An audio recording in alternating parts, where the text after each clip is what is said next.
नमस्ते एवरीवन, इस वीडियो में हम बात करने वाला है सॉफ्टवेयर इवोल्यूशन प्रोसेस के ऊपर। अब एक ऐसा प्रोसेस जो सॉफ्टवेयर इंजीनियरिंग के प्रिंसिपल्स और प्रोसीजर्स को इस्तेमाल करके एक सॉफ्टवेयर प्रोडक्ट बनाता है, ऐसे प्रोसेस को सॉफ्टवेयर इवोल्यूशन प्रोसेस कहा जाता है।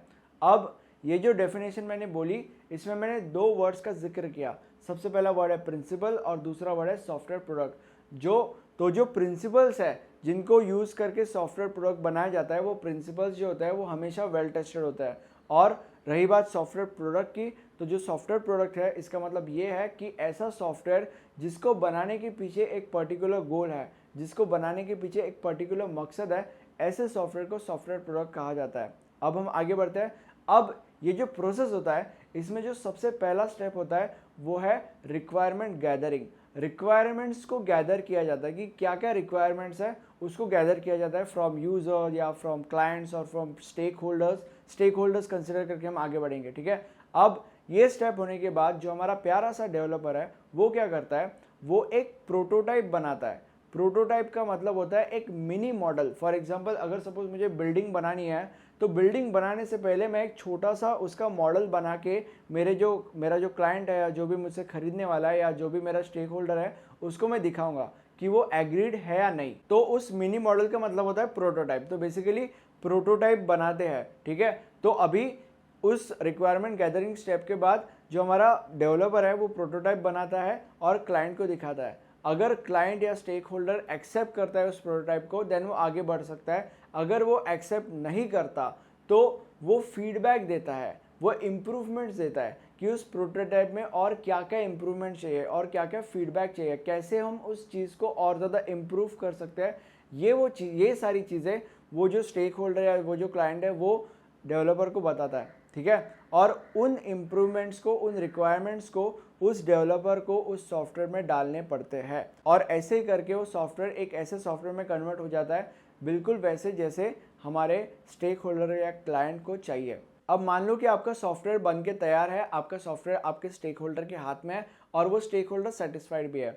But the thing is that कि जिस दुनिया में हम लोग रह रहे हैं, उस दुनिया में टेक्नोलॉजी नाम की ये जो चीज़ है, वो चीज़ हमेशा डेवलप होते रहती है, वो चीज़ हमेशा अपग्रेड होते रहती है, वो चीज़ हमेशा अपने आप को इवॉल्व करते रहती है। फॉर एग्जांपल 1G के बाद 2G आया, 3G, 4G, 5G। बेसिकली यहाँ पे क्या हो रहा है, टेक्नोलॉजी अपने आप को इवॉल्व या अपग्रेड या डेवलप कर रही है। ओके, तो अभी हमारी जो स्टेक होल्डर है जिसके हाथ में वो सॉफ्टवेयर है, वो यही चाहेगा कि उस सॉफ्टवेयर में एकदम लेटेस्ट टेक्नोलॉजी हो। राइट, फॉर एग्जाम्पल आप यही चाहोगे कि आपके एंड्रॉयड मोबाइल में सबसे लेटेस्ट एंड्रॉयड वर्जन हो।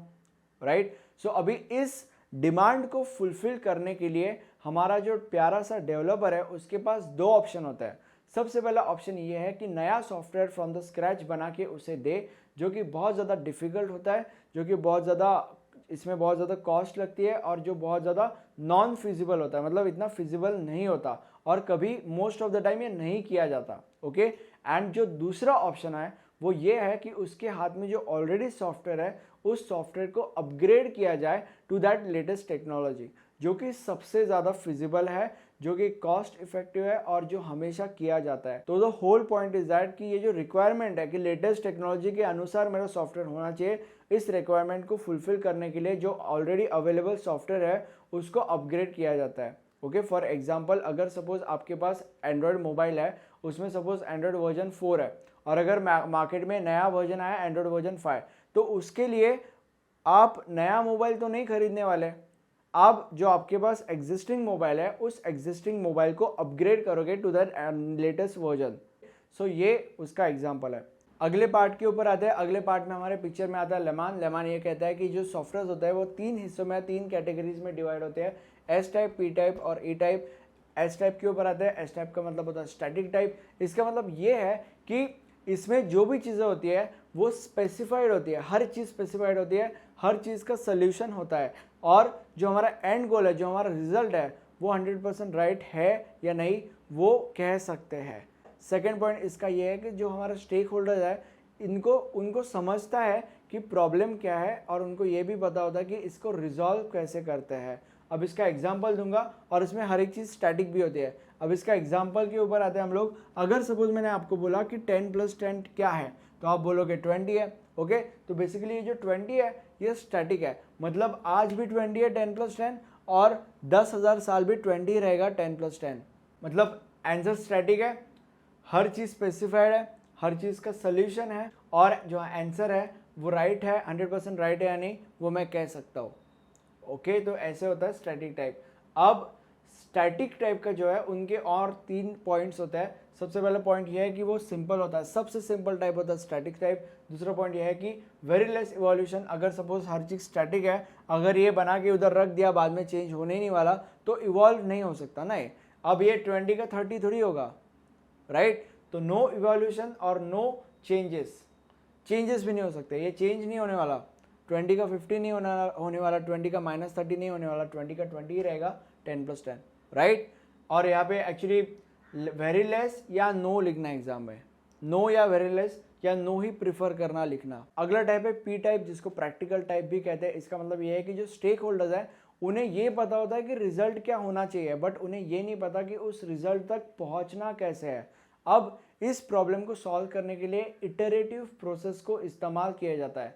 मतलब जो हमारा जो स्टेक होल्डर है वो बार बार हमारे डेवलपर को फीडबैक देते रहेगा, और उस फीडबैक को इम्प्लीमेंट करके बार बार वो जो डेवलपर है वो सॉफ्टवेयर को और ज़्यादा डेवलप करते रहेगा। ओके, मतलब अगर सपोज डेवलपर ने एक सॉफ्टवेयर बनाया तो वो उसको दिखाएगा स्टेक होल्डर को, स्टेक होल्डर उसको फीडबैक देगा, ये वापस उन इम्प्रूवमेंट्स को उसमें इम्प्लीमेंट करेगा, वापस दिखाएगा, फिर ये फीडबैक देगा, फिर और ज़्यादा इम्प्लीमेंट करेगा, एंड ऐसे करते करते वो सॉफ्टवेयर बनेगा। फॉर एग्जाम्पल बीई प्रोजेक्ट का रिपोर्ट। अब अगर सपोज आप बीई प्रोजेक्ट में अगर सपोज आपका बीई प्रोजेक्ट है तो आपको रिपोर्ट दिखाना पड़ता है। तो आपकी जो गाइड है उसको आप रिपोर्ट दिखाओगे, आपकी गाइड आपके उस रिपोर्ट में मिस्टेक्स निकालेंगी, फिर आप घर जाओगे उस रिपोर्ट के और ज़्यादा इंप्रूव करोगे, देन वापस दिखाओगे, एंड देन वापस वो मिस्टेक्स निकालेंगी, एंड देन वापस इंप्रूव करोगे आप उस रिपोर्ट को उन मिस्टेक्स को निकाल के, राइट? और ऐसे कर करके आपका रिपोर्ट डेवलप हो जाएगा जैसे आपके गाइड को चाहिए। अगला टाइप है ई टाइप, जिसको एम्बेडेड टाइप भी कहते हैं। अब इसका मतलब ये है कि इसमें जो सॉफ्टवेयर होता है वो हमेशा वर्ल्ड के रिक्वायरमेंट्स के अनुसार अपने आप को चेंज करता है। For example railway traffic control software, इसका मतलब ये है कि ये सॉफ्टवेयर ये डिसाइड करता है कि कौन सी ट्रेन कहाँ से कहाँ तक जाएगी और किस टाइम में जाएगी, राइट? सो अभी अगर ये सॉफ्टवेयर अगर स्टैटिक हो गया तो it would be no more safe to travel on a railway, right? तो अभी ये सॉफ्टवेयर क्या हो रहा है, ये सॉफ्टवेयर चेंज हो रहा है हमेशा, मतलब इधर से उधर चेंज होता रहता है according to the world, according to the timing, according to the railway, according to the world, ये सॉफ्टवेयर अपने आप को चेंज कर रहा है। एंड अगर ये चेंज या इवॉल्व नहीं होंगे तो they would be no more relevant. अगले पार्ट के ऊपर आते हैं। अगला पार्ट है लॉज, जिसमें हम लॉज पढ़ने वाले हैं जो वही लेमैन ने सजेस्ट किए थे।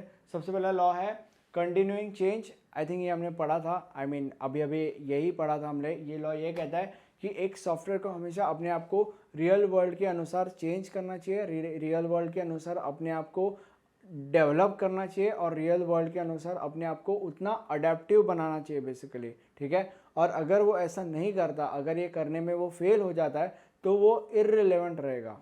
And one more very important thing is that कि यहाँ पे जो भी लॉज आएंगे वो ई टाइप को कंसिडर करके होंगे। अगले लॉ के ऊपर जंप करते हैं, विच इज़ इंक्रीजिंग कॉम्प्लेक्सिटी। इसका मतलब ये है कि जैसे जैसे सॉफ्टवेयर अपग्रेड होते जाता है वैसे वैसे वो और ज़्यादा कॉम्प्लेक्स होता रहता है।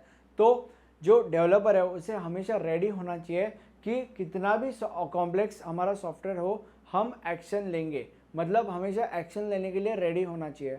एक्शन लेने के लिए वेल प्रिपेयर्ड या वेल अवेयर होना चाहिए।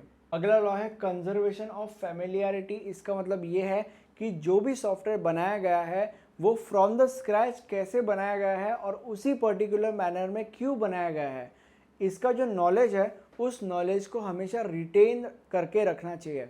इसके पीछे का एक रीज़न ये है कि बाद में इन फ्यूचर अगर कुछ प्रॉब्लम आया तो इस इंफॉर्मेशन को यूज़ करके उस प्रॉब्लम को सॉल्व किया जा सकता है। इसीलिए ये इन्फॉर्मेशन हमेशा स्टोर या रिटेन करके रखना चाहिए एक डेवलपर को। अगला लॉ है कंटिन्यूइंग ग्रोथ। इसका मतलब ये है कि अगर सपोज मैंने कोई सॉफ्टवेयर बनाया, किसी बिजनेस को बेचा, और वो जो सॉफ्टवेयर मेरा वो उस बिजनेस के प्रॉब्लम सॉल्व कर रहा है, तो बेसिकली मेरा सॉफ्टवेयर उस बिजनेस के साथ एसोसिएटेड है, राइट? तो मुझे ये ध्यान में रखना चाहिए कि मेरा सॉफ्टवेयर उस बिजनेस के लाइफ साइकिल के अकॉर्डिंग अपने आप को चेंज कर रहा है, उस बिजनेस के लाइफ साइकिल के प्रति अडेप्टिव है, उस बिजनेस के लाइफ साइकिल के अकॉर्डिंग अपने आप को ग्रो कर रहा है, उस बिजनेस के लाइफ साइकिल के अकॉर्डिंग अपने आप को चेंज कर रहा है। अगला लॉ है रिड्यूसिंग क्वालिटी। इसका मतलब ये है कि एक सॉफ्टवेयर को हमेशा अपने आप को वेल अडेप्टिव रखना चाहिए, हमेशा अपने आप को चेंजिंग रखना चाहिए। ओके, अगर वो ऐसा नहीं करेगा तो ये चीज़ उसके क्वालिटी हैम्पर करेगी। अगला लॉ है फीडबैक सिस्टम। इसका मतलब ये है कि मल्टी लेवल या मल्टी लूप फीडबैक से जो भी फीडबैक्स आता है एक डेवलपर के पास, उन फीडबैक्स को डेवलपर को सीरियसली लेना चाहिए और उन फीडबैक्स में जो इम्प्रूवमेंट्स है उन इम्प्रूवमेंट्स को अपने सॉफ्टवेयर में इम्प्लीमेंट करना चाहिए। तो आई होप आपको वीडियो अच्छा लगा होगा। Thank you watching this video and have a nice day. Bye bye.